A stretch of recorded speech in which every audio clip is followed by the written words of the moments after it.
السلام علیکم دوستو، آج ہم ایک انگریزی لفظ وٹی کا مطلب سمجھیں گے۔ وٹی کا مطلب ہوتا ہے ذہین یا ہوشیار۔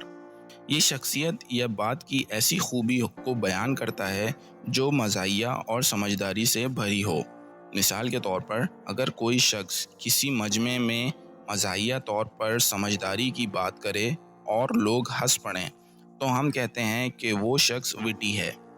She made a witty remark that made everyone laugh. اس نے ایک ذہین جملہ کہا جو سب کو ہنسانے لگا۔ اس طرح وٹی کا مطلب ہوتا ہے ذہین یا ہوشیار طریقے سے بات کرنا جو لوگوں کو ہنسنے کے ساتھ ساتھ سوچنے پر مجبور کر دے۔ مجھے امید ہے دوستو وٹی کا مطلب اب آپ کو سمجھ میں آ گیا ہوگا۔ ملتے ہیں نیکسٹ ویڈیو میں۔ شکریہ۔